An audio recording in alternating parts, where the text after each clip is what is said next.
Hello, welcome to another week, another Monday. My name's Emma. I'm sitting here with my cards because today I felt like I wanted to do some cards because it's an intense and interesting week, I feel. It's building towards the eclipse.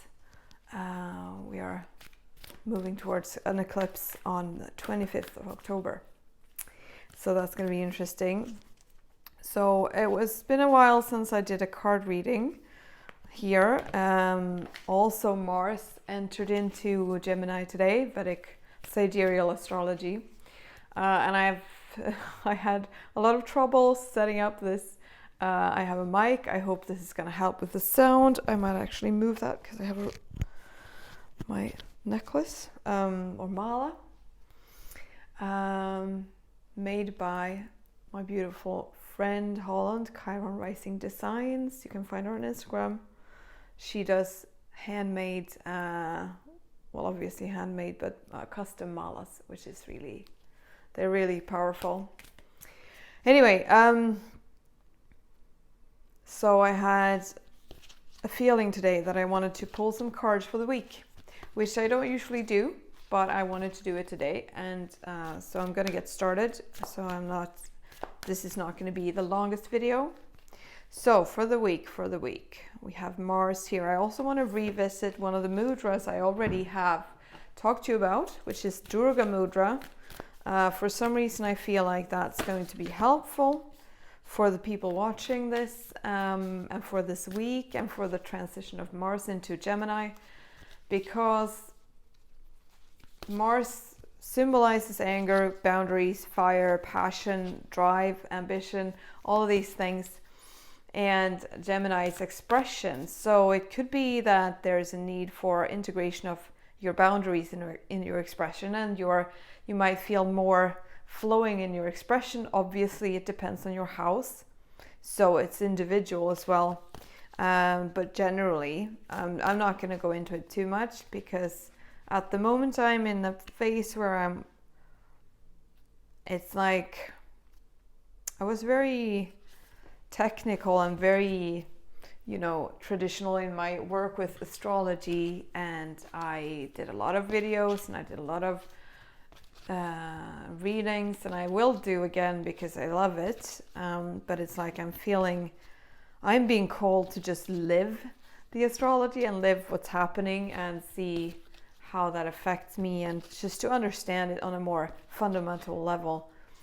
So therefore I'm trusting myself to be just in the flow of it. But cards, the psychic part of my work, has often had cards as an outlet. Now I have many different types of psychic, what's the word? Expressions. Most of all, clair-knowing, clairsentient, and trans-mediumship is what I'm studying right now. But cards is a thing dear to my heart. I often work with them myself, and I have with you in the past, but now I'm in a bit of a break phase with it, just to learn to tune into myself instead of using an external factor. But whatever, it's not about me today, it's about you. I can't seem to stop talking. I'm a Gemini sun, so Mars into Gemini is like blah, blah, blah. So message for the week, we have karmic relationships to start, Orion energy, polarity, soul growth, conflict. I don't know if you can see, there you go.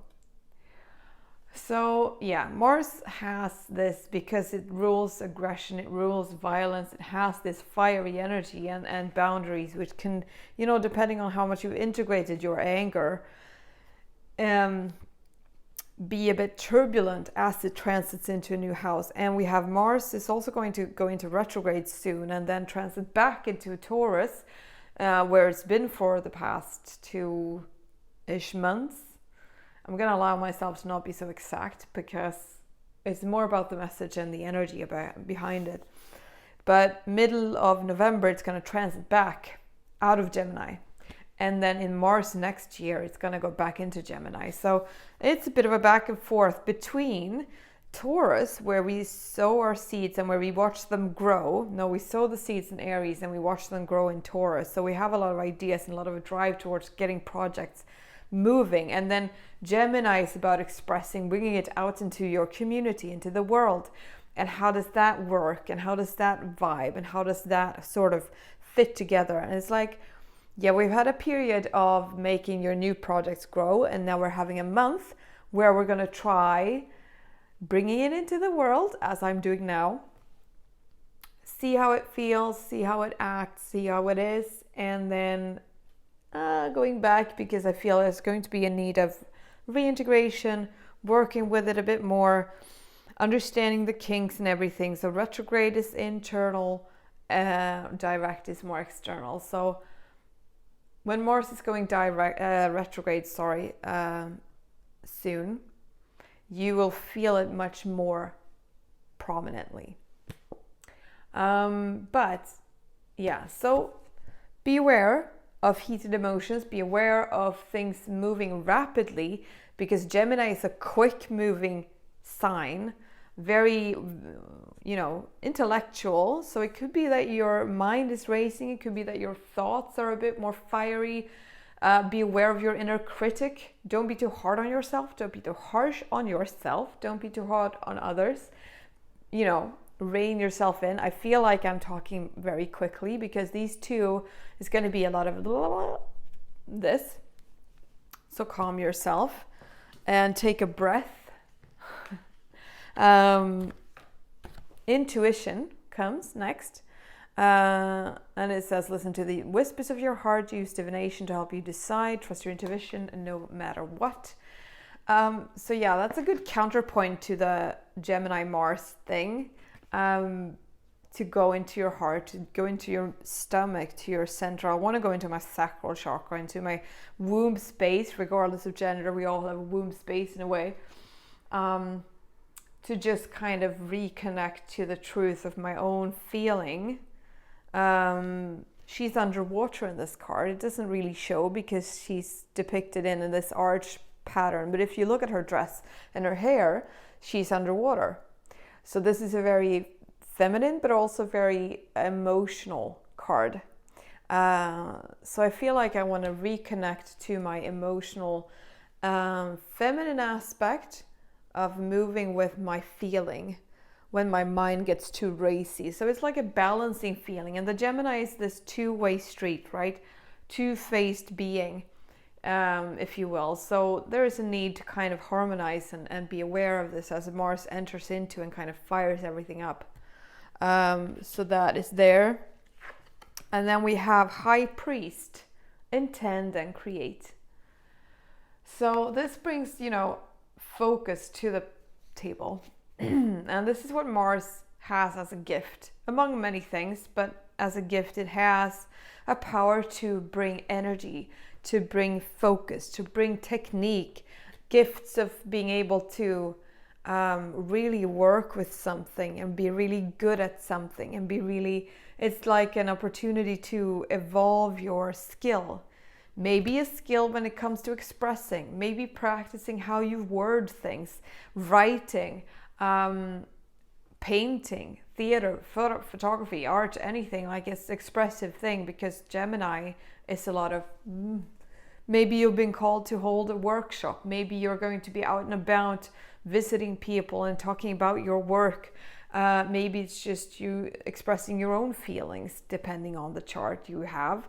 But intention and focus. So it's a very masculine energy coming here as a coupling to this feminine energy. So I feel like that's the balancing point and this balancing energy. Sorry for my voice being a bit raspy. Integrating Mars into my Gemini expression. So focus is one thing. Write down if you have a lot of ideas, if you feel overwhelmed with ideas and directions and a bit much on your head. Write down, make a plan, or write it down and let it rest until you feel more aligned to actually work with it. So be work with your intention. So we have, no, this is not intention, it's intuition, yeah. There's a lot to create. There's a lot to create, and I feel like there will be like a starting point. It's like something is being put into motion. Like the ball is starting to roll. I see a ball rolling, and this is the pushing, boop, and it's starting to roll, and it's gonna increase in speed. Okay, so that's that. I'm trying to be a bit short. I don't want it to be a half-hour video.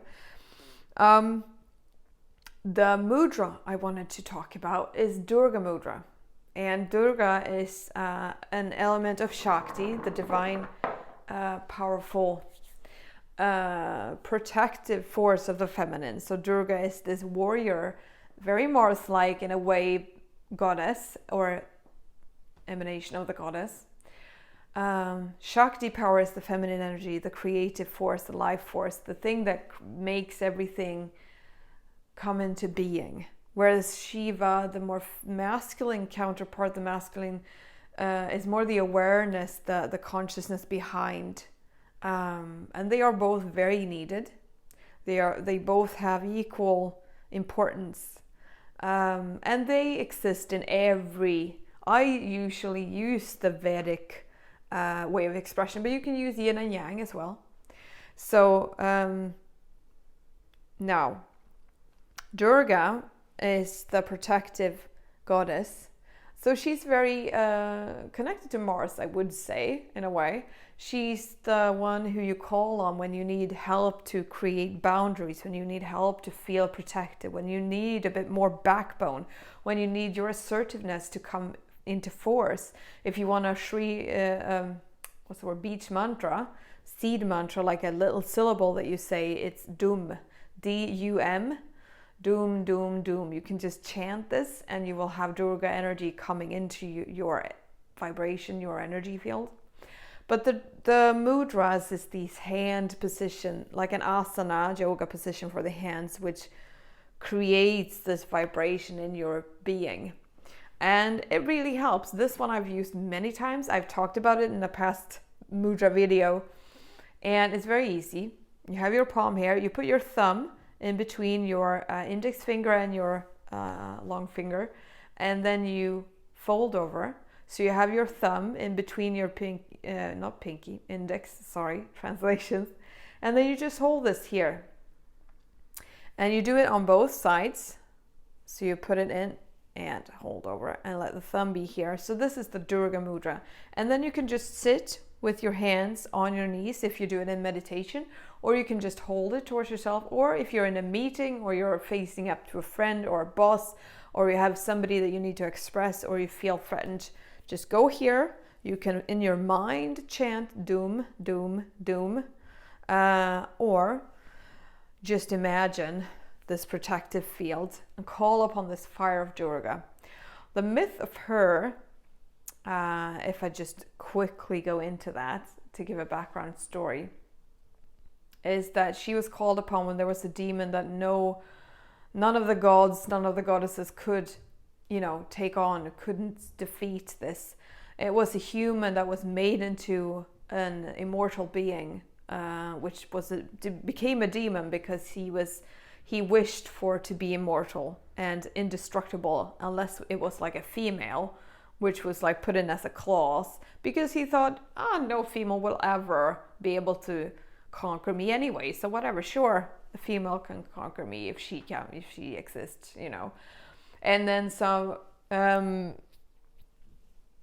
they called upon Durga to keep it short. There's more, but yeah. So she came forth, and I think she's a version of Kali. So Kali, she came from Kali's tongue, or out of her mouth. I think that's the story. She sprung from there. And so for everything, she's a shapeshifter.